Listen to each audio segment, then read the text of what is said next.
about the statue first, what it means to stand here, please. Hi, friends.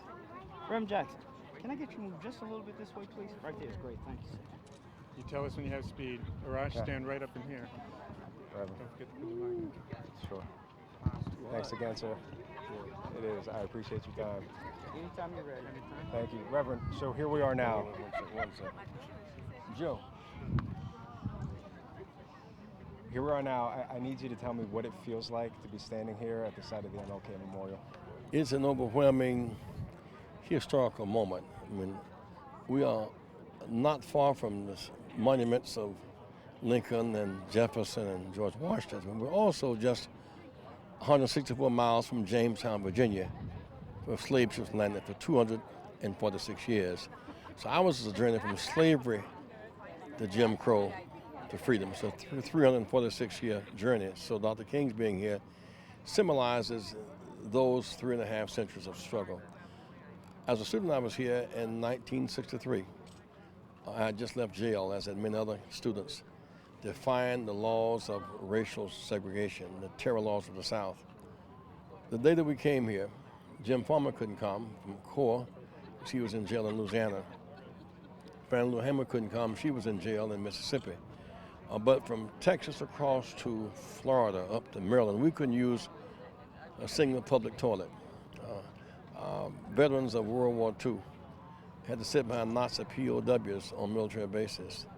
Our money was counterfeited. We could not buy ice cream at Howard Johnson's or run a hotel at Holiday Inn. We were in staunch Jim Crow. Against that background, he spoke defiantly with power.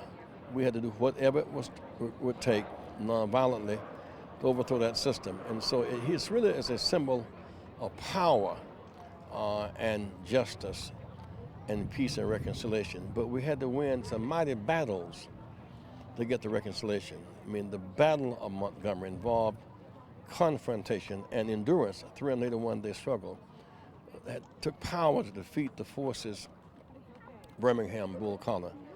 Took power to defeat the forces in Selma in Alabama fighting for the right to vote. Took power to fight for open housing in Chicago. So he must not be seen as a man, a kind of abstract dreamer, because he spoke of, before dreaming, he laid out the crisis we were going through, from the police brutality to the unemployment to the lack of legal protection.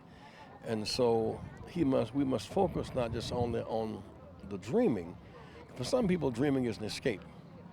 For some, it's an aspiration. I aspire to look for a better day. Others, they can deal with dreaming and not deal with the substance of the unfinished business. On that day, he spoke about the need to go back from this place, to go back south, if necessary, fill up the jails until we broke the back of the Jim Crow system. But here we are today. Did you think you would see this day? Did you see I'm glad to see it. He deserves this special place. Here on the mall is a man of peace. Jefferson, not far from here, was an owner of people, of slaves. He tried to reconcile democracy and slavery. Lincoln led the battle to save the Union and to end slavery, and he was killed before the 13th Amendment. There he was. Dr. King fulfilled that mission to end slavery and the laws of Jim Crow, and then in 1939 he was killed. So he came to a very violent end as he sought to transform our culture, to make us a different people. We are a different and a better nation today, in the sense that the barbaric laws of uncivil laws of racial apartheid have ended. So that the social gaps have closed, but the economic gaps, we're free but less equal. We are the most unemployed, highest infant mortality rate, shortest life expectancy, most in prison, more young black men in jail than in college. So he was killed before his work was finished. There's work to be done, but what a great statement for our struggle to come to this place. You've been part of the civil rights movement since before it was a movement, so it was really just a grassroots movement. Tell me about that. Well, my father came from World War II, I guess, with the pain of the humiliation of being a soldier with less respect than German soldiers at that time. We grew up where we had to go by law to back of the bus. My parents had to pay taxes, didn't have the right to vote. We couldn't go to school of our choice, so we knew the humiliation and the pain of state-sponsored terrorism. And yet, many people adjusted to that system. Dr. King said we must be permanently maladjusted and fight back. And when he believed in the legal process, he thought litigation alone was too slow. You needed litigation, demonstration, and legislation. He believed in mass action to bring about mass change, mass action to transform the masses marching and to change the culture that drove us for the need to vote, for the need to march. And those marches, he was able to inspire people to come alive. So to that extent, today we are, the gap between Mason and Dixon has come down. You couldn't have had the Super Bowl in Atlanta, Georgia, in New Orleans until the Cotton Curtain came down. You couldn't have had the Olympics in Atlanta until the Cotton Curtain came down. You couldn't have all of these new industries in the South until the Cotton Curtain came down. So in many ways, he fathered the New South and the New America for everybody. I mean, blacks were the canary in the mine, but our pain was extensive but not exclusive. We helped to free the whole country. With the Selma 1965, blacks couldn't vote in the South because of state's laws. In many instances, white women couldn't serve on juries. And farmers who couldn't pay poll taxes, they couldn't vote. 18-year-olds, those serving in Vietnam, they couldn't vote. You could not vote multilingually. Students couldn't vote on campuses. So our transformation, blacks were the canary in the mine saying there's some other birds down here, but we're the protesting bird. We're the canary that says it's time for change. And because he was that bird and raised that voice and generated that hope, we honor what he stands for.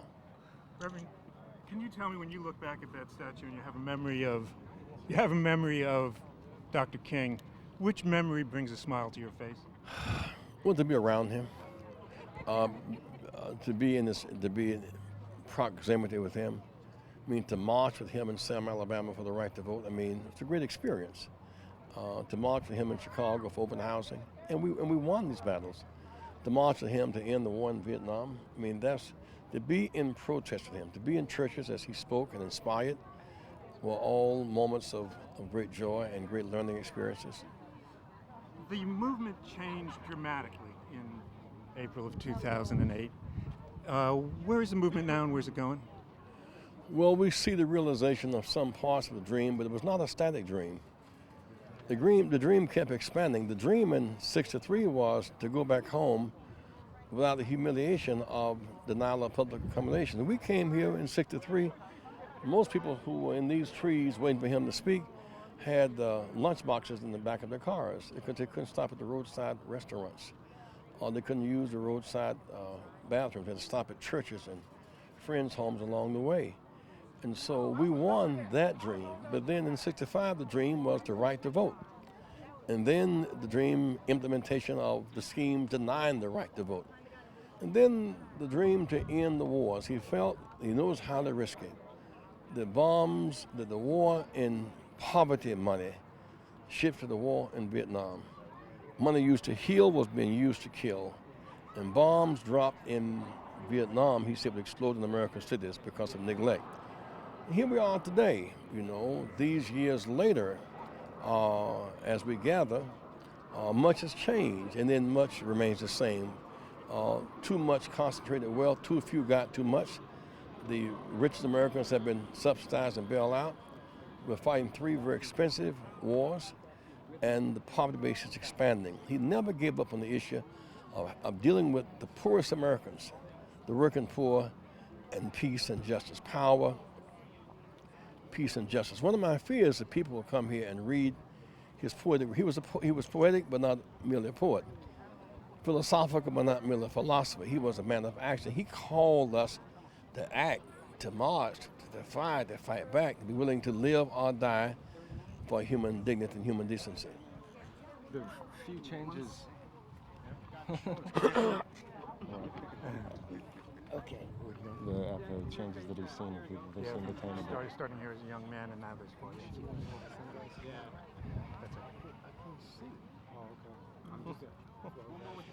Okay. I can't see. It's too bright up here. And so when you were here as a young man and we've talked about some of these changes that you've seen, did they even seem like they were attainable goals? Or did they seem realistic? Well, we knew we could win. We did not know what all winning meant. In the sense that I was jailed July 1960 trying to use a public library. We won that battle. And across the South, whether it was opening up theaters or restaurants, we were winning city by city. But we were fighting for a public accommodations bill, which came through in '64 to make for the federal government to intervene across the board to therefore protect our right to public accommodation. We won that battle. And then the next phase was the right to vote. And then once we got the right to vote, there were schemes to undermine the impact of the vote. Gerrymandering, annexation, at-large, roll purchase. It took us 25 years from Selma, 65 to 1990 to begin to get reasonably fair reapportionment. When I ran for president in '84, first time, I noticed we had far more popular votes than we had delegates. That's because it had a high threshold to be a delegate, which meant it cost more, and winner take all. So if I get 49.9, somebody gets 50.1, they get all of them, they get 100. So we challenged it, we democratized democracy.